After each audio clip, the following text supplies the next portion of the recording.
Hello दोस्तों, आज मैं आपके सामने एक बहुत स्पेशल वीज़ा लेके आया हूँ। अगर आपकी एज 18 टू 30 इयर्स ओल्ड है, आप इंडियन सिटिज़न हैं और आपके पास एक बैचलर्स डिग्री है, तो आप यूके में काम कर सकते हैं और रह सकते हैं 2 इयर्स तक के लिए। और ये वीज़ा फैंटास्टिक है, सिर्फ़ इंडिया के सिटिज़न्स के लिए स्पेशल स्कीम निकल रखी है। तो आइए देखते हैं इसको कैसे अप्लाई करते हैं।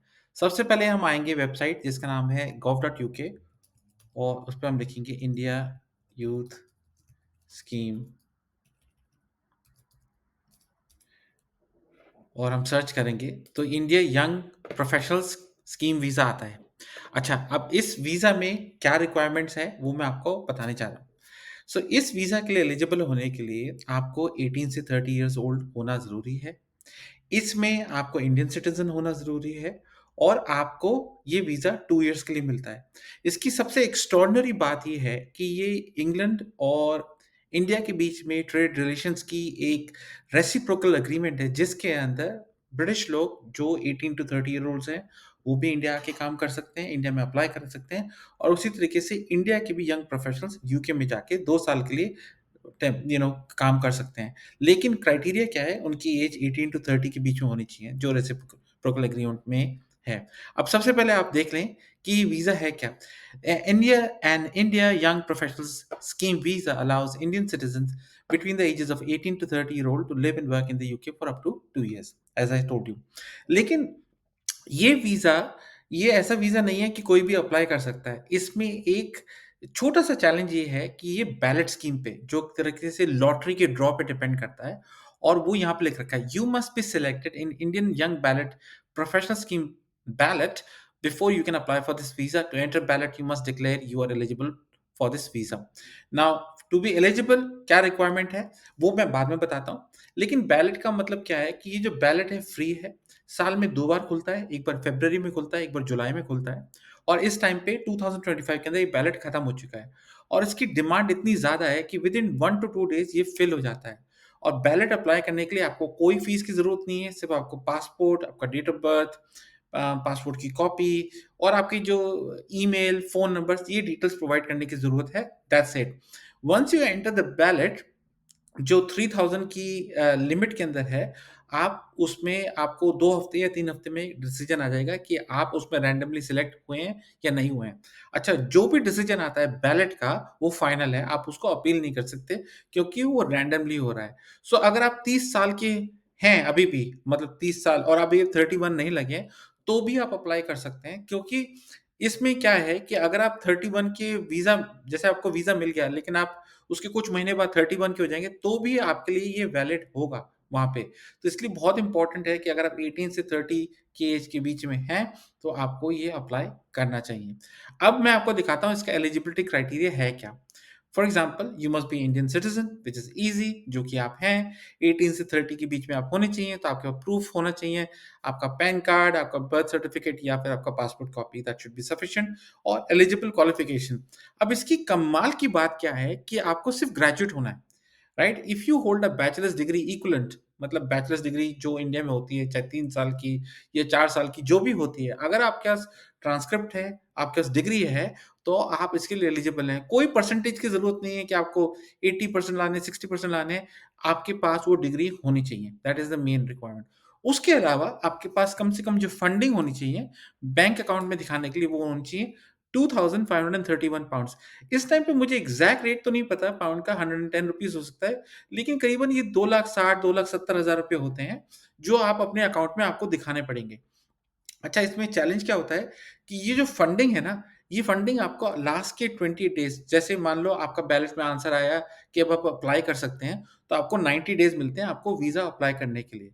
तो जिस दिन आप अप्लाई कर रहे हैं, उससे एग्ज़ैक्टली 31 डेज़ के बीच के अंदर 28 दिन तक आपका जो बैलेंस है, वो £2530 होना चाहिए और मैं रिकमेंड ये करता हूँ कि हमेशा बैलेंस इससे ऊपर रखो, क्योंकि फॉरेक्स रेट आईएनआर का पाउंड स्टर्लिंग से हमेशा चेंज होता रहता है और मैं उसके आगे एडिशनल टिप्स भी दूँगा कि आपको फंडिंग कितनी दिखानी चाहिए, कैसे दिखानी चाहिए। लेकिन अगर आपके पास आपको एलिजिबल होना है इस वीज़ा के लिए, तो ये आपको इतनी सेविंग दिखाने की ज़रूरत है। आप इसके अलावा आपकी क्या कॉस्ट होती है? Let's look at that.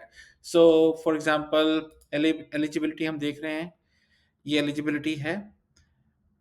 ये देख रही है एलिजिबिलिटी में क्या है, इंडियन नेशनल 18 to 30, क्वालिफिकेशन होना बैचलर्स डिग्री और above, 2530 in your savings account. You should not have any children under the age of 18 who will live with you or who are financially responsible for.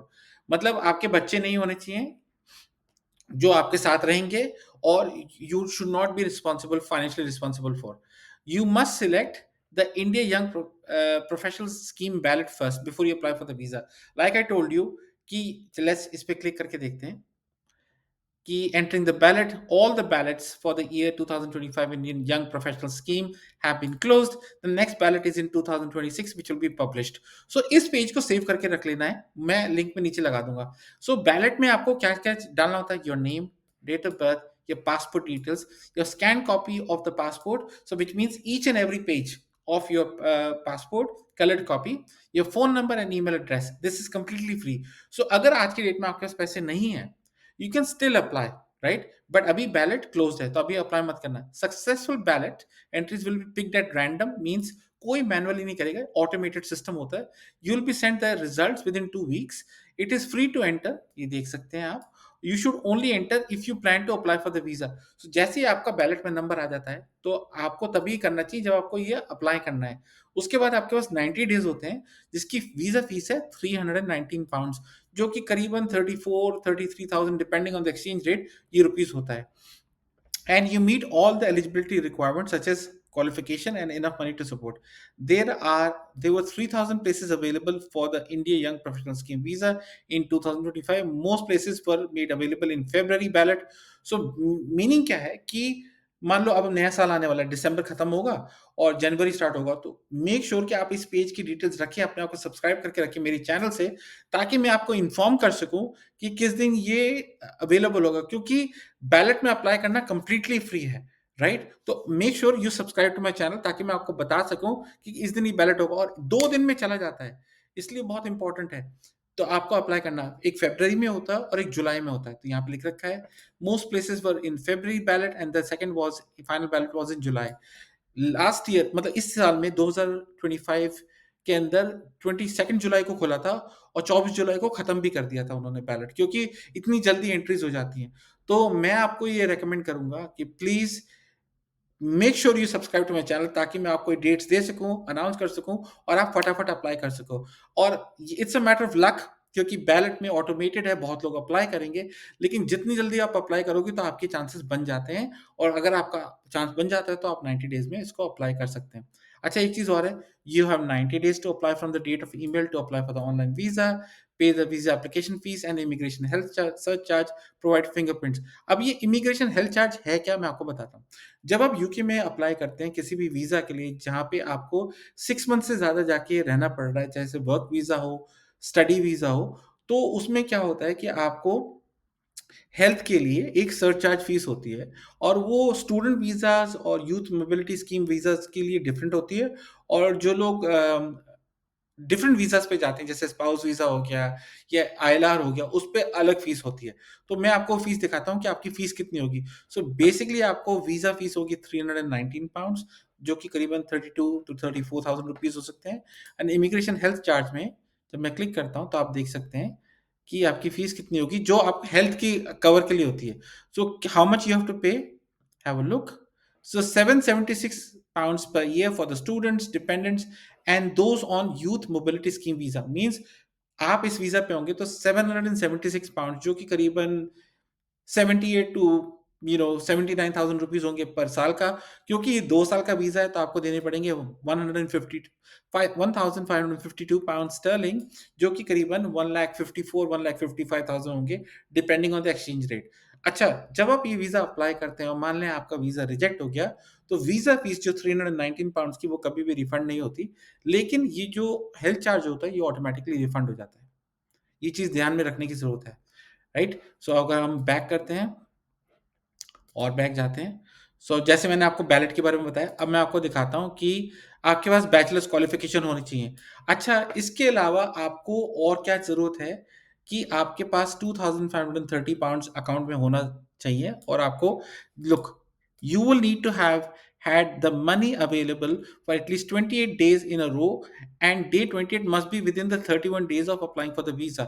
So अगर आप 1 जनवरी को apply कर रहे हो या 1 मार्च को अप्लाई कर रहे हो, तो उससे 31 डेज पहले, एप्लीकेशन से पहले 28 डेज तक ये फंड्स आपके अकाउंट में होने चाहिए। अगर ऐसा हुआ कि आपके फंड्स में थे 2530 पाउंड्स, लेकिन आपका कुछ क्रेडिट कार्ड का बिल डेबिट हो गया, या आपका कोई मोबाइल का बिल डेबिट हो गया, या आपका रेंट डेबिट हो गया, राइट? और आपका बैलेंस 28 दिन तक स्टेबल नहीं रहा इस अमाउंट तक, राइट? तो आप इस लिमिट को क्वालिफाई नहीं कर पाओगे और वो आपका वीज़ा रिजेक्ट कर देंगे। तो मेरी एडवाइस हमेशा ये होती है कि हमेशा पैसा ज़्यादा रखो। अच्छा, वीज़ा क्वालिफाई करने के लिए आप रख सकते हैं 2600 पाउंड्स, ताकि आपके पास कम से कम 2530 पाउंड्स का जो बैलेंस है वो मेंटेन रहे। oanda.com है, जो मैं उसका लिंक नीचे प्रोवाइड कर रहा हूँ, जिसमें आप XC.com या oanda.com में देख सकते हैं INR टू GBP कि कितना आपके अकाउंट में होना चाहिए। आपको एक कवर लेटर बनाना पड़ेगा, वीज़ा ऑफिसर को बताने के लिए कि आपकी रिक्वायरमेंट इतनी है, ये मैं इस मीट कर रहा हूँ, और ये जो कन्वर्जन रेट है मैंने oanda.com से निकाला है। इस डेट को मैंने निकाला है, डेट ऑफ एप्लीकेशन जिस दिन 28वाँ दिन कंप्लीट हो रहा है, जो भी मैं लगा रहा हूँ, और मैं ये अकाउंट से ज़्यादा मैंने पैसे इसलिए रखे हैं ताकि अगर फॉरेक्स का कोई भी फ्लक्चुएशन होता है या मुझे एक्स्ट्रा पैसे मेरे पास अवेलेबल हैं, मैंने वो रख रखे हैं। इस तरीके से मैं रिक्वायरमेंट सेटअप करता हूँ। अगर आपको स्पॉन्सरशिप लेटर चाहिए, या स्पॉन्सरशिप लेटर या sorry my apology, sponsorship letter नहीं, अगर आपको कवर लेटर चाहिए इंडिया यूथ स्कीम वीज़ा के लिए, और आप कैसे वो मीट करते हो, तो आप मेरे लिंक में नीचे डाउन बिलो क्लिक कर सकते हो। वो सिर्फ 49.99 मीन्स 49 फ्रैंक्स एंड 99 सेंट्स, जो कि करीबन 6000 रुपीज़ होते हैं या 5000 रुपीज़ में होते हैं, आपको मिल सकता है, जिसमें आप ये डाउनलोड करके, एडिट करके आप उनको बता सकते हो कि आप इस वीज़ा में कैसे एलिजिबल हो सकते हो। और ये लेटर सिंगल हैंडेडली आपको बहुत परसुएसिव तरीके से आपके एप्लीकेशन को शो करता है। Of course you have to show the evidence, but एक कवर लेटर जो होता है, अगर आप अपलोड करेंगे, जो कि मेरे डिजिटल स्टोर में है, आपको बहुत फ़ायदा मिलेगा। लेकिन by all means this is not legal advice, it is to make sure कि वीज़ा ऑफिसर जो है वो कवर लेटर देखता है, वो उस चीज़ को फ़ॉलो करके आपके एप्लीकेशन के एविडेंसेस को वो कंसिडर करता है। And because I am a UK based lawyer, और मेरे को यहाँ इमिग्रेशन का प्रोसेस पूरा पता है। मैं ये इन्फॉर्मेशन आपको इस तरीके से दे रहा हूँ, ताकि अगर आपका कोई बेटा या डॉटर, या आप खुद इतने काबिल हैं कि आप ये वीज़ा अप्लाई करने का सोच रहे हैं, आप अपना प्रोफ़ाइल बेस्ट तरीके से वीज़ा ऑफ़िसर के सामने रखें, ताकि आपके अप्रूवल के चांसेस ज़्यादा से ज़्यादा हो सकते हैं। By no means cover letter guarantee करता है कि आपका वीज़ा लग जाएगा, लेकिन अगर आप इनके एलिजिबिलिटी क्राइटेरिया को फ़ॉलो करेंगे, आप प्रॉपर डॉक्यूमेंटेशन लगाएँगे, there is no reason why you will not get the visa. अच्छा, अब आगे और क्या देखते हैं इसमें, और क्या आपको ज़रूरत है? Documents you must provide. अच्छा, एक मैंने आपको कहा वैलिड पासपोर्ट आपकी, ठीक है। एविडेंस ऑफ द फंड्स आपने देख लिया। Evidence of qualification which is bachelors qualification, doesn't matter 3rd class, 2nd class, 1st class, you do need these 2 things more. Okay, tuberculosis, क्योंकि आप यूके जा रहे हैं 6 मंथ से ज़्यादा, तो यूके में रूल ये है कि जिन कंट्रीज़ में ट्यूबरक्लोसिस डिज़ीज़ हैं, उनको टीबी का टेस्ट कराना ज़रूरी है। बहुत ही सिंपल टेस्ट है। अप्रूव्ड यूके होम ऑफिस के अप्रूव्ड सेंटर्स बन रखे हैं, मेडिकल फैसिलिटी बन रखी है। जैसे इंडिया के अंदर मैक्स के सेंटर्स हैं, दिल्ली के अंदर लाजपत नगर के अंदर। आप वहाँ जाके अपना फीस पे करेंगे, 5 मिनट या 10 मिनट में आपका एक्स-रे हो जाएगा। फिर आपको एक सर्टिफिकेट मिलता है जो 6 मंथ तक के लिए वैलिड होता है। डॉक्टर उस चीज़ को साइन करेगा, आपकी फ़ोटो लगी होगी, and then you apply upload this copy, because this is absolutely, अगर आपने ये अपलोड नहीं करा तो आपका वीज़ा रिजेक्ट हो जाएगा 100%। अच्छा, उसके अलावा आपको पुलिस क्लीयरेंस सर्टिफिकेट भी चाहिए। सो आप जिस भी सिटी सिटी में रहते हैं, आपको वहाँ से पुलिस रिपोर्ट या पुलिस क्लीयरेंस सर्टिफिकेट चाहिए होगा, और ताकि ये बताने के लिए कि आपके अगेंस्ट कोई केस नहीं चल रहा, आपको कोई क्रिमिनल कन्विक्शन नहीं है, या आप पे कोई ऐसी चीज़ नहीं है जिससे आपका किसी ऐसी ऑर्गेनाइज़ेशन से कनेक्शन है कि जिसकी वज़ह से यूके आपको मना कर सकता है। तो वो पुलिस क्लीयरेंस रिपोर्ट का होना बहुत ज़रूरी है। अच्छा, वो कैसे अप्लाई कर सकते हैं? तो आप क्या कर सकते हैं, check how to apply for criminal records. Left में आके यहाँ इंडिया ढूँढें, ठीक है? And then you say local police report, who can apply, resident, non resident Indians including non-citizens, individual may apply directly, so you can go to the police station and apply. आप कहाँ apply कर सकते हैं? You must apply in person directly to Indian police service via local और via local regional passport office. So आपके जहाँ जैसे दिल्ली में पासपोर्ट ऑफिस है, आप वहाँ से भी अप्लाई कर सकते हैं, या आप सीधा जाके अपने पुलिस स्टेशन में जाके पुलिस क्लियरेंस रिपोर्ट भी ले सकते हैं। लेकिन आपको क्या सप्लाई करने की ज़रूरत है, जब आप लोकल एप्लीकेशन सप्लाई कर रहे हैं, तो एक तो online completed application form available at the station. So जो पुलिस क्लियरेंस सर्टिफिकेट का जो फॉर्म होता है, वो आप भरें, सिग्नेचर करें, पासपोर्ट डालें, इंडिविजुअल पैन कार्ड की कॉपी डालें, वोटर्स आईडी, ये सारी जो भी डिटेल्स हैं, ये ऊपर से नीचे तक ये सारा आप दें। आपको डालना पड़ेगा। Formal request of prospective employer, proof of payment. For example अगर आप क्योंकि अपने बेसिस पे जा रहे हैं, राइट? तो ज़रूरी नहीं है कि आपको written request of prospective employer on formal letter letter चाहिए। क्यों? क्योंकि आप अपने बेसिस पे जा रहे हैं और इसमें किसी स्पॉन्सर की ज़रूरत नहीं है। इस वीज़ा की सबसे अच्छी बात क्या है कि आपको ये वीज़ा मिला, आप यूके में आए, आपने अपनी लाइफ स्टार्ट करी, अपने अपने आप जॉब अप्लाई करी, you can work for anybody you want, right? That is the main thing. और इस चीज़ में आपको ध्यान रखने की ज़रूरत है कि कितना टाइम लगता है। अगर आप इंडिया से एप्लीकेशन कर रहे हैं पुलिस क्लियरेंस की, there is no standard fees, it varies between rupees 250, Ahmedabad में डिफरेंट है, तो 30 दिन 40 दिन लग जाते हैं, और अगर आप इन पर्सन करते हैं तो 7 टू 10 डेज़ में भी हो जाता है, राइट? बट ये बहुत ज़रूरी है। मैं आपके लिए ये लिंक भी नीचे डाल दूंगा। एक बार थोड़ा सा रिकैप करते हैं। You must be an Indian citizen between the ages of 18 to 30। अगर आपका बर्थडे आप 30 हो गए हो, राइट? 30 से आप 31 ना हो, लेकिन अगर आप 30 ईयर्स हो और आप 31st अभी तक टर्न नहीं हो, you are still eligible to apply, provided your name has come in the ballot. Okay, ballot में अगर नाम आएगा तो ही आप अप्लाई कर सकते हो।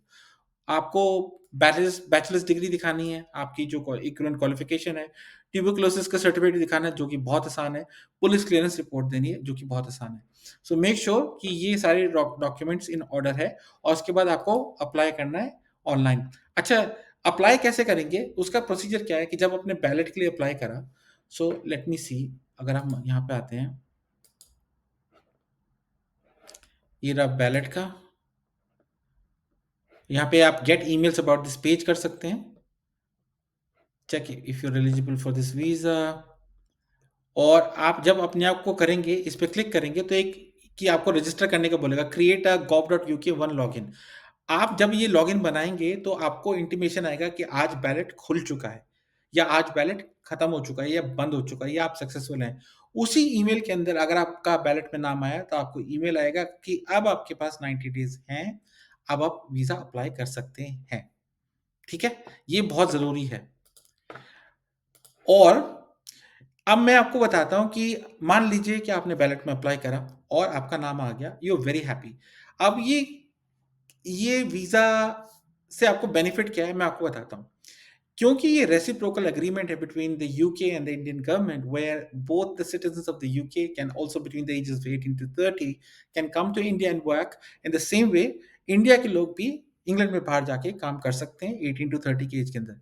लेकिन ये वीज़ा सिर्फ 2 साल के लिए है, 2 साल से ज़्यादा एक्सटेंड नहीं हो सकता, उसके बाद आपको वापस आना पड़ेगा। लेकिन आप किसी भी एम्प्लॉयर के लिए काम कर सकते हो, you don't need a sponsor. That is the fan fundamental thing जो लोग स्ट्रगल करते हैं, और ये बहुत इंपॉर्टेंट है। अब मैं ये किन लोगों के लिए वैलिड है और किन लोगों के लिए बेटर है, मैं उन लोगों को इंकरेज करना चाहता हूँ कि जिन लोगों के पास मान लो स्टूडेंट वीज़ा का पैसा नहीं है। स्टूडेंट वीज़ा में 35,000 टू 40,000 पाउंड्स लग जाते हैं, including tuition fees and the living cost for 1 year in total, right? लेकिन आपके पास उतना पैसा नहीं है दिखाने के लिए, ना आपके पास खुद है, लेकिन आप चाहते हो यूके में काम करना 2 साल, तो ये आपके लिए एक एक्स्ट्राऑर्डिनरी अपॉर्च्युनिटी बन जाती है। क्यों? क्योंकि कोई भी बंदा अगर वो रीज़नेबल इंग्लिश बोलता है, डिसेंट इंग्लिश बोलता है, और अगर उसमें इतनी गट्स है कि मैं खुद यूके जाके ट्राई करना चाहता हूँ, आपको सबसे पहले क्या चाहिए? आप जब यूके आते हैं वीज़ा के बाद, आपको चाहिए रहने की जगह और आपको चाहिए जॉब, राइट? ये 2 चीज़ें चैलेंजिंग होती है, और मैं उस चीज़ को भी एड्रेस करूँगा इसी वीडियो के अंदर। तो मेक श्योर कि you stay till the end, it is going to change your life. Okay? So ये उन लोगों के लिए बहुत अच्छा ऑप्शन है जो स्टूडेंट वीज़ा अफोर्ड नहीं कर पा रहे हैं, क्योंकि उसमें ज़्यादा कॉस्ट लगती है, ज़्यादा इन्वेस्टमेंट है, और स्टडी वीज़ा के अंदर यूके के अंदर आप सिर्फ 20 आवर्स पर वीक ही काम कर सकते हो। तो अगर आपकी नेशनल मिनिमम वेज, जो कि जो आपको यहाँ पे यूके लॉ के हिसाब से अब शायद 12.71 p पर आवर हो गया है, तो आप 20 घंटे के हिसाब से ज़्यादा पैसा अर्न नहीं कर पाओगे। तो आपको उस पैसे पे डिपेंड करना पड़ेगा जो आपकी फैमिली भेज चुकी है, जिस पे आप सस्टेन कर सको। For example UK study visa में इस टाइम पे you need to have roughly 13,000 to 14,000 pounds for a period of 9 months to show just to be eligible for the study visa. Okay, आपके पास 14,000 पाउंड होने चाहिए कम से कम besides having paid the tuition fees. Now वो होते हैं करीबन 1539 pounds per month for 9 months, right? तो अगर आपके पास ऐसी सिचुएशन है और आप सिर्फ पार्ट टाइम काम कर सकते हो, तो आपको एक लिमिटेशन क्या होती है कि आपको अपनी जेब से पैसा खर्च करना पड़ेगा। इसके अंदर एडवांटेज क्या है कि आप काम कर सकते हो जितना मर्जी आप चाहो, 50 hours, 60 hours, provided you don't get yourself sick, you can work and earn that money. Now imagine अगर आपकी लोएस्ट ऑफ द लोएस्ट पे, जो लेजिट पे है, जिस पे आपका टैक्स डिडक्ट होगा, आप 12 पाउंड 71 पेंस पर आवर कमा सकते हो। तो अगर आपने से मैं कैलकुलेशन करके बता सकता हूँ रफली, अगर आपने 45 टू 50 आवर्स करे, राइट, तो आप 2400 टू 2800 पाउंड्स कमा लोगे महीने के, which is not a bad salary at all. और उस पर अगर टैक्स भी लगा तो आपके पास हाथ में करीबन 2200 टू 2300 पाउंड्स आ जाएंगे। अब 2300 पाउंड्स के अंदर आपका खर्चा कितना होगा, जिस पे आप एस्टिमेट करोगे कि मुझे यहाँ जाना चाहिए नहीं जाना चाहिए। और ये तो मैं उस केस का बता रहा हूँ जिसमें आपको बेसिक बेयर मिनिमम जॉब मिलती है।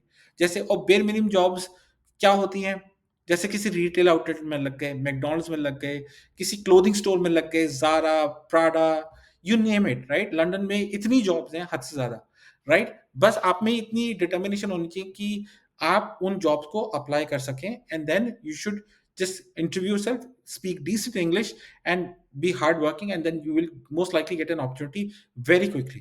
Okay, अब आप कौन कौन सी कंपनीज में अप्लाई कर सकते हैं और वहाँ पे उनकी क्या वेबसाइट के लिंक्स हैं, अगर आप चाहते हैं तो मैं उसकी लिस्ट भी फ्री में आपको प्रोवाइड कर रहा हूँ, लिंक के अंदर आप अप्लाई करो, क्योंकि मेरा उद्देश्य ये है कि मैं ज़्यादा से ज़्यादा लोगों का करियर ट्रांसफॉर्म कर सकूँ। मेरे चैनल का गोल ही है कि I want to transform 1 million careers. So अगर इसके थ्रू होता है तो उससे अच्छी बात कोई नहीं है, ठीक है? Ultimately I want you to benefit, कोई भी हो, I want you to benefit. अच्छा, जब आपके पास ये मिनिमम जॉब हो जाती है तो आपके खर्चे कितने होंगे? अगर आपने 2400 पाउंड्स कमाए, उसमें से टैक्स कट कटा के आपके पास 2200 पाउंड्स आए, तो आप मान के चलो एक सिंगल बेडरूम, जैसे एक घर में 3 बेडरूम है, 4 बेडरूम है, अगर आपको सिर्फ एक बेडरूम हायर करना है, तो उसका rent depending it could be lowest होगा 600 पाउंड्स और it can go up to 1000 pounds also. But median ले लेते हैं, अराउंड 800 पाउंड्स तो आप दोगे, जिसमें आपको एक बेड मिलेगा, एक कबर्ड मिलेगी, एक डेस्क मिलेगा और शेयर्ड किचन होगी, शेयर्ड टॉयलेट होगा, राइट? वो आपको उतना रेंट देना पड़ेगा, ठीक है? उसके अलावा आपको डिपॉज़िट भी देना पड़ेगा 4 हफ्ते का। तो अगर आपका 800 पाउंड्स का या 850 का खर्चा है, आप 180 पाउंड्स आप अपने ट्रैवल का लगा लो, ट्यूब से जो अंडरग्राउंड ट्रेन्स होती हैं, उसका 1 टू 3 ज़ोन का आपका वो हो जाएगा। बाकी क्योंकि आप सिंगल हो, आप घर में खाना खुद कुक करोगे, तो आपका खाना हो सकता है रफली अराउंड 300 पाउंड्स पर मंथ में ईज़िली आराम से हो जाएगा, अगर आप घर में खाते हो। अगर आप बाहर खाते हो तो then there is no limit to it. But I would say 200 for the travel, 300 to 350 for food, that's 550, 800 that's 1330 pounds रफली। सो अगर आपने मोबाइल भी ले लिया, आपने कुछ अपनी थोड़ी क्लॉथ भी खरीद ली, तो आपका 1500 सो 1600 पाउंड में आपका खर्चा आराम से निकल जाएगा। आपने कमाए अराउंड 2200 टू 2400 पाउंड्स नेट। सो आप करीबन 800 पाउंड्स टू 1000 पाउंड्स आप जोड़ सकते हो। तब आप सोच के देखो, ये बेयर मिनिमम पे है, तो साल के आपके करीबन 9000 से 10000 पाउंड जुड़ जाते हैं। 2 साल में अगर आप जोड़ते हो, उसको आप इन्वेस्ट करते हो, तो आगे ग्रो भी कर सकते हैं। लेकिन अगर आपके पास और अच्छी जॉब मिल जाती है जहाँ पे आपको 31,000, 35,000 और 40,000 पाउंड्स ऑफर होते हैं, जो कि मुश्किल है, लेकिन आपको हो सकता है, कुछ भी पॉसिबल है, तो आप ज़्यादा पैसा सेव कर सकते हैं। और इससे क्या होगा कि 2 साल के अंदर आप इतना पैसा बना लेंगे कि आपके पास 20,000 पाउंड्स तक सेव हो जाते हैं, जो आप उसको यूटिलाइज़ कर सकते हो दोबारा यूके आने के लिए थ्रू डिफरेंट वीज़ा, राइट? उसके बाद आपको इस यंग प्रोफेशनल स्कीम वीज़ा का फ़ायदा क्या है? देखो, जब कोई स्टूडेंट वीज़ा पे आता है ना, इंग्लैंड, लंदन में, क्योंकि मेरी मोस्टली पढ़ाई लंदन में हुई है। मैंने अपना चार्टर्ड मैनेजमेंट अकाउंटेंसी और क्या कहते हैं बैरिस्टर जो भी है इंग्लैंड में करा है before I went to Harvard. तो वो जो भी आपकी जो एजुकेशन है, एक तो वो वर्ल्ड क्लास है, डिपेंडिंग कि आपने कौन सी क्वालिफ़िकेशन कर रखी है और क्वालिटी ऑफ एजुकेशन होती है, लेकिन वो बहुत एक्सपेंसिव होती है, राइट?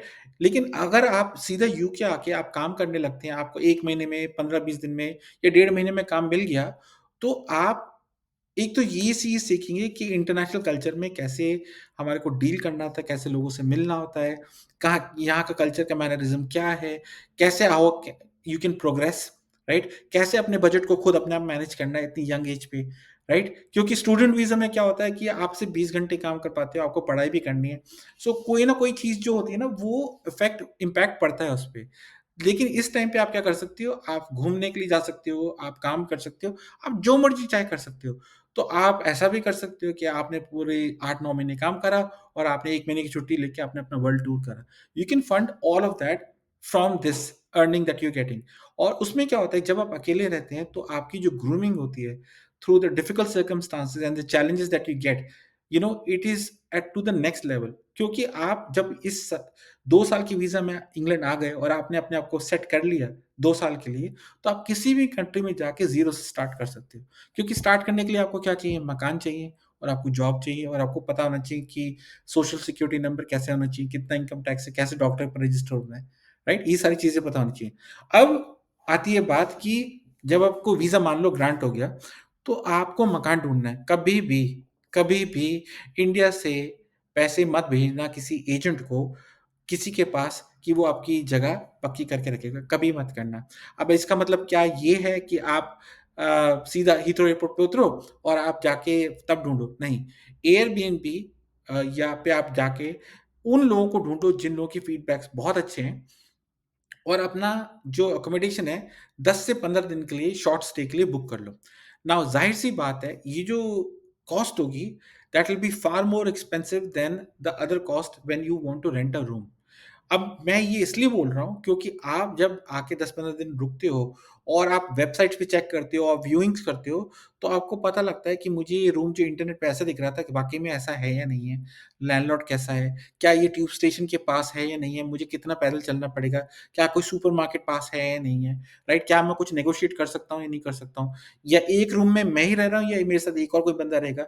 ये सारी चीज़ें आपको पता लग जाती हैं। उसके अलावा अभी टेनेंसी लॉज़ जो हैं यूके में चेंज हो रहे हैं, जो कि टेनेंट्स के फ़ेवर में आ रहे हैं। तो इसलिए बहुत इम्पोर्टेंट है कि आपको ये अवेयरनेस हो जाए कि आप सही जगह पे जा रहे हैं, क्योंकि अगर आप गलत जगह पे जाके अटक गए और आपके पैसे अटक गए, तो आपको बहुत नुकसान हो सकता है।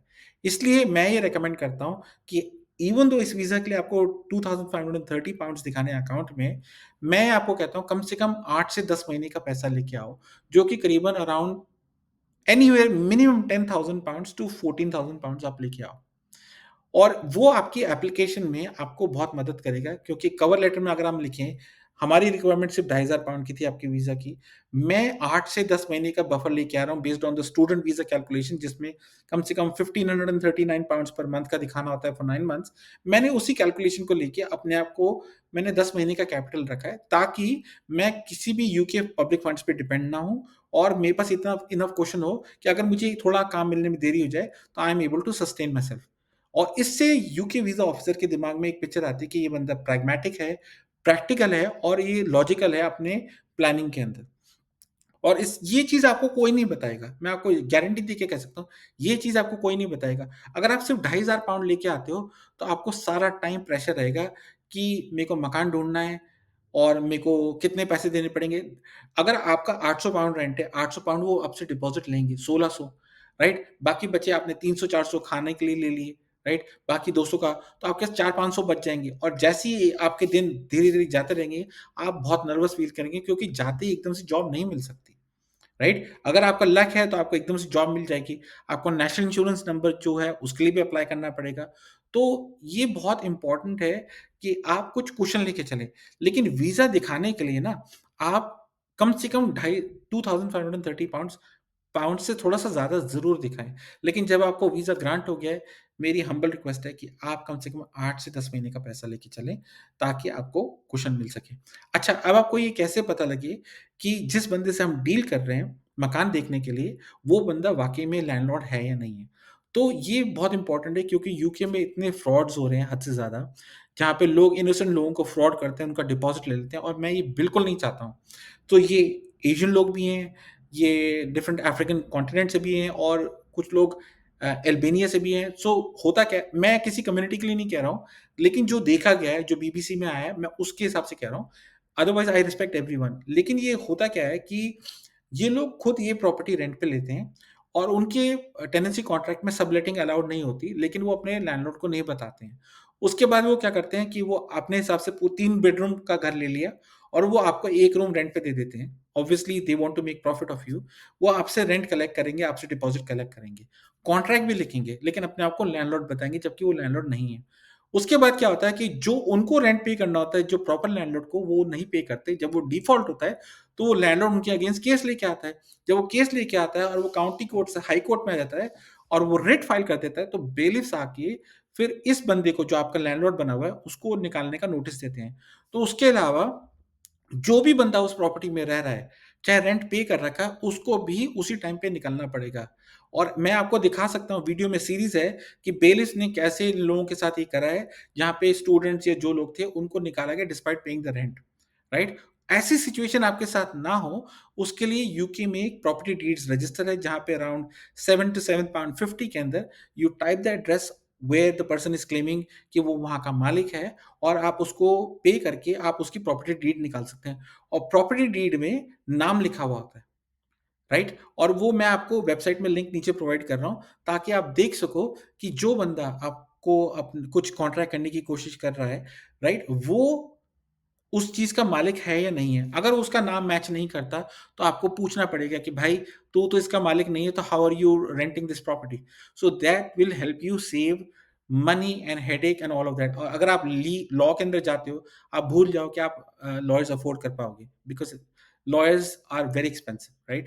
So because I'm a British lawyer, so I'm telling you, you want to take every step जिससे आपका कैपिटल सेफगार्ड हो जाए। इसलिए पहले 10-15 दिन एयरबीएनबी में बुक करो, जो कि रिलायबल एयरबीएनबी है, ना कि ऐसे लोग जो फ्रॉड हैं, राइट? जब तुमने एयरबीएनबी में बुक कर लिया, तुमने 6 या 7 बुकिंग्स करी, 1 डे के अंदर जाके देख के आओ, एकदम किसी को भी बुकिंग अमाउंट मत दो, right? And then you try to you know see कि आपके लिए कौन-सा बेटर डिसीजन होता है, और प्रॉपर्टी डीड का इससे बहुत हेल्प होता है। अब कई बार क्या होता है कि एजेंट लोग बीच में होते हैं और वो कहते हैं कि हम सिंगल रूम रेंट कर देंगे आपको, ठीक है? और वो आपको ओनर का नाम नहीं बताएगा। लेकिन वो ऐसा भी स्कीम होता है कि जहाँ पे they have guaranteed the rent to the landlord, but वो फिर अपना प्रॉफिट बना सकते हैं, कुछ भी बना सकते हैं। तो वो प्रॉपर्टी रन कर रहे होते हैं। इसलिए बहुत इम्पोर्टेंट होता है कि आप ये समझें कि वो लिमिटेड कंपनीज़ के थ्रू रन करते हैं, प्राइवेट लिमिटेड कंपनीज़। उसमें क्या होता है कि अगर एक दिन से कल उन्होंने कंपनी बंद कर दी और उन्होंने आपका पैसा ले लिया और कल को बंद हो गया, तो आप भूल जाओ कि आपका पैसा रिकवर होगा, क्योंकि company is a separate legal entity. अब मैं आपको इसलिए बता रहा हूँ, बिफोर यू गेट कन्फ्यूज़्ड, ये मैं इसलिए बता रहा हूँ कि आपके जो हार्ड एंड पैसे हैं, जिसके बेसिस पे आप यहाँ पे आएँगे, उसके बाद आप प्रॉपर्टी ढूँढेंगे, so make sure you take some time to find the property. ये बहुत इम्पोर्टेंट है। उसके बाद नेशनल इंश्योरेंस नंबर क्या होता है? नेशनल इंश्योरेंस नंबर एक अल्फ़ान्यूमेरिक नंबर होता है, जिसके बेसिस पे आप यूके में काम कर सकते हैं। और आपको एक ई-वीज़ा इश्यू होगा। जब आपको वीज़ा आएगा ना, वो कोई फ़िज़िकल नहीं आएगा, आपको ई-वीज़ा आएगा, जिसको आप प्रिंट भी कर सकते हो और अपने मोबाइल ऐप पे भी दिखा सकते हो। उस वीज़ा पे आपका वर्किंग राइट होगा कि आप कितने टाइम से कितने टाइम तक रह सकते हो, और आपका वीज़ा स्टेटस क्या है, और आपको पब्लिक फंड्स अलाउड हैं या नहीं है। अब पब्लिक फंड्स भी बता देता हूँ, इस वीज़ा पे आप, अगर कल को आपकी जॉब चली जाती है और आपके पास अपने पैसे नहीं है, तो आप पब्लिक फंड्स के लिए अप्लाई नहीं कर सकते। जो बेनिफिट्स होते हैं, उसके लिए अप्लाई नहीं कर सकते हो, राइट? सो ये in short is a fantastic visa for somebody who wants to get exposure to work in the UK, get some experience for 2 years and then come back. इस वीज़ा को extend नहीं करा जा सकता। इसके बाद option क्या होता है कि आप क्या कर सकते हो? इस वीज़ा आप 2 साल के जब आपके ऑलमोस्ट कंप्लीट होने वाले हो, 23rd मंथ में आप वापस आ जाएँ, ताकि आपने जो यूके लॉ, जो इस वीज़ा का है, कंप्लाई करा कि इस दिन से इस दिन तक का वीज़ा था। आपने ऑब्वियसली रिलेशंस बिल्ड अप करे होंगे अपने एम्प्लॉयर से, अपने लैंडलॉर्ड से। सो मेक श्योर कि you have very good relations with those people, ताकि अगर आप मान लो अभी एट द एज ऑफ 19 या 20 की एज पे आए, 22 तक या 23 तक आप रहे, उसके बाद आपने स्टडी वीज़ा के लिए अप्लाई करा यूके में। फ़ायदा क्या होगा कि एक आपको यूके का atmosphere completely in and out पता होगा। आपको वो दिक्कत नहीं होगी कि बैंक अकाउंट कैसे खुलवाना है। आपको ये दिक्कत नहीं होगी कि मुझे प्रॉपर्टी कैसे ढूँढनी है, जॉब कैसे ढूँढनी है। अगर आपके रिलेशन हैं, तो आप दूसरे वीज़ा पे आके भले ही आप कम काम कर सकते हो, लेकिन आप काम कर पाओगे।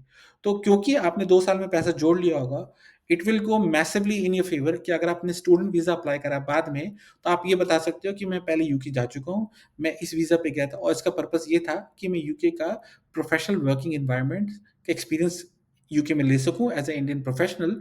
And once I have understood, अब मुझे लगता है कि मेरे को आगे करियर में बढ़ने के लिए ये कोर्स मेरे लिए बहुत बेटर है, इसलिए मैं इस यूनिवर्सिटी के लिए अप्लाई कर रहा हूँ और कंपेयर टू अदर यूनिवर्सिटीज़ ये यूनिवर्सिटी इसलिए बेटर है। इसकी ये फीस है और मैं इसको पार्शियली खुद फंड कर रहा हूँ या फुल्ली खुद फंड कर रहा हूँ। और वो मेरा पैसा कहाँ से आया? मैंने यूके में पैसा अर्न करा था, मैंने इतना इनकम टैक्स पे करा, ये मेरा P45 फॉर्म है, ये मेरी पे स्लिप्स हैं और ये मेरा पूरा ट्रैक रिकॉर्ड है। तो वो पूरा ट्रैक रिकॉर्ड आपका सर्च करके देखेंगे कि ये बंदा इस टाइम पे आया था, इस टाइम पे गया, इतना पैसा अर्न करा, इसने कोई लॉ नहीं तोड़ा और वो वापस आया, अब वो स्टडी वीज़ा के लिए अप्लाई कर रहा है। और उससे क्या होगा, जब स्टडी वीज़ा के लिए आएँगे, आपका वीज़ा लग जाएगा, आपके पास फंडिंग होगी, आप अपना मास्टर्स जैसे ही कंप्लीट करेंगे या बैचलर्स जो भी डिग्री कंप्लीट करेंगे, उसके बाद आपको मिलेगा ग्रेजुएट वर्कर वीज़ा। अब ग्रेजुएट वर्कर वीज़ा इस टाइम पे 2 इयर्स का होता है, लेकिन अब वो कट के 2026 में 18 महीने का हो जाएगा। इसका मीनिंग क्या है कि आपने ये वीज़ा करा, Indian young professional scheme visa करा, 2 साल के लिए आपने काम करा, आप वापस इंडिया आए, आपने फिर स्टडी वीज़ा के लिए अप्लाई करा, जैसे मास्टर्स से आप प्रोफेशनल क्वालिफिकेशन कर रहे हैं, राइट? फॉर एग्ज़ाम्पल जैसे सीमा, एसीसी, आईसीएडब्ल्यू या कोई टेक्नोलॉजी बेस्ड आप क्वालिफिकेशन कर रहे हैं, आप वो करने आए। जैसे ही वो वीज़ा आपका जैसे ही कोर्स कंप्लीट होता है मास्टर्स का, then you can apply from there itself graduate worker visa, जो आपको 18 मंथ्स के लिए इजाज़त देता है कि आप वहाँ पे फुल टाइम काम कर सकोगे, राइट? तो इससे फ़ायदा ये होगा कि आप इस वीज़ा के थ्रू आप पैसे अर्न कर सकते हैं, एक्सपीरियंस अर्न कर सकते हैं, उस चीज़ को रीयूटिलाइज़ करके आप स्टडी वीज़ा पे भी जा सकते हैं और उसके बाद आप 18 महीने और काम कर सकते हैं ग्रेजुएट वर्कर वीज़ा पे। तो ओवरऑल इस वीज़ा से आपको बहुत फ़ायदा होना है। लेकिन इसका एक लिमिटेशन क्या है कि अगर आपका बैलेट में नाम नहीं आता, तो आप इस वीज़ा के लिए एलिजिबल ही नहीं होते। आप अप्लाई नहीं कर सकते, right? So it's really important कि आपने कोई और वीज़ाज़ अप्लाई ना करे हों। ऐसा मत करना कि विज़िटर वीज़ा भी अप्लाई कर दो और ये भी साथ में अप्लाई कर दो, ऐसा मत करना। सो पहले बैलेट के लिए अप्लाई करना बहुत ज़रूरी है, जो कि उसका लिंक ये है, मैंने आपके लिए बना दिया है। और जब आपका बैलेट में सक्सेसफुल ईमेल आ जाता है, जो कि आपको रजिस्टर करने की ज़रूरत है, तो आप फिर आपके पास 90 डेज़ होते हैं। Right? So let's have a recap जो मैंने आपको इतना अभी लंबा बताया। आपको इंडियन सिटीज़न होना ज़रूरी है, आपको between the ages of 18 to 30 ज़रूरी है, आपके पास बैचलर्स क्वालिफिकेशन होना ज़रूरी है, पुलिस क्लीयरेंस सर्टिफिकेट होना ज़रूरी है और 2530 पाउंड्स इन सेविंग्स होना ज़रूरी है। इसकी जो वीज़ा फीस है दैट इज़ 319 पाउंड्स और उसके अलावा आपको इमिग्रेशन हेल्थ सरचार्ज देने की ज़रूरत है, जो कि 1552 पाउंड्स आपको देने पड़ेंगे और अगर आपका वीज़ा रिजेक्ट होता है, तो वो हेल्थ सरचार्ज ऑटोमैटिकली रिफंड हो जाता है। आपको एक और चीज़ की ज़रूरत पड़ेगी जिसको हम बोलते हैं ट्यूबरक्लोसिस सर्टिफिकेट, जो कि आप अप्लाई कर सकते हैं। तो उम्मीद करता हूँ कि आपको ये वीडियो पसंद आया और काफ़ी इन्फॉर्मेशनल लगा और अगर आपके पास कोई भी क्वेश्चन्स हैं, आप मुझे कमेंट में नीचे लिखें। मैं लिंक्स नीचे प्रोवाइड कर रहा हूँ और अगर आपको मेरा कवर लेटर चाहिए जो मैं सिर्फ़ CHF 49.99 में दे रहा हूँ, क्योंकि मैं स्विट्ज़रलैंड में बेस्ड हूँ, तो आप वो कवर लेटर को यूज़ करके प्रोवाइडेड कि आपको इन्विटेशन आया है कि आप इस वीज़ा के लिए अप्लाई करें, आप अपनी एप्लीकेशन स्ट्रॉन्ग कर सकते हैं। और अगर आप चाहते हैं कि मैं आपके लिए एप्लीकेशन करूँ, तो मेरी उसकी सेपरेट फ़ीस होगी, जो आप मुझे प्राइवेटली कॉन्टैक्ट कर सकते हैं। और मेरी एक रिक्वेस्ट है ये मैं मोस्टली वीडियोज़ तो इंग्लिश में बनाता हूँ, क्योंकि मुझे थोड़ा हिंदी में मैं स्ट्रगल करता हूँ। लेकिन मैं एक छोटा क्रिएटर हूँ और मेरी उम्मीद ये रहती है कि मैं ज़्यादा से ज़्यादा लोगों की मदद कर सकूँ अपनी वीडियोज़ के थ्रू। इसलिए मैं इतनी डिटेल में जाके सारी चीज़ें बताता हूँ और ताकि आपको फ़ायदा हो सके। तो मेरी होप ये है कि अगर आप मेरा चैनल सब्सक्राइब करते हैं, तो एक मुझे उससे उम्मीद मिलती है कि मैं सही ट्रैक पे जा रहा हूँ और मैं लोगों की मदद कर पा रहा हूँ। और जब आप मुझे कमेंट्स देते हैं तो मैं आपके कमेंट्स आंसर करके आपकी जो क्वेरीज़ हैं, जो शायद मैंने वीडियो में एड्रेस नहीं करी है, वो भी मैं पूरी कर पाऊँगा। और अगर आपको मेरा वीडियो पसंद आता है, तो by all means you can click like and share and subscribe to my channel and I hope कि नेक्स्ट टाइम हम मिलेंगे। हाँ, बाय द वे मैंने बहुत सारे वीडियोज़ क्रिएट कर दिए हैं। कुछ हिंदी की वीडियोज़ भी हैं जहाँ पे मैंने लास्ट हफ्ते बताया कि अगर किसी का विज़िटर वीज़ा रिजेक्ट हुआ है, तो वो क्यों रिजेक्ट हुआ है, आपको क्या करने की ज़रूरत है, कौन से कवर लेटर्स कैसे लगा सकते हैं। प्लीज़ उन लेटर्स को मेरी प्लेलिस्ट हिंदी मास्टर सीरीज़ को देखना ना भूलें। अगर आपको इंग्लिश में पसंद है, तो मैंने इंग्लिश में मास्टर सीरीज़ बना रखी है, आप उसको देखें। I am sure you will find tons and tons of information और आने वाले टाइम के अंदर मैं और भी अच्छे वीडियोज़ बनाऊँगा, सिर्फ़ वीज़ा से रिलेटेड नहीं, careers in law and finance से रिलेटेड भी बनाऊँगा। तो उम्मीद करता हूँ कि आपको मेरा वीडियो पसंद आया। Till next time, take care, bye.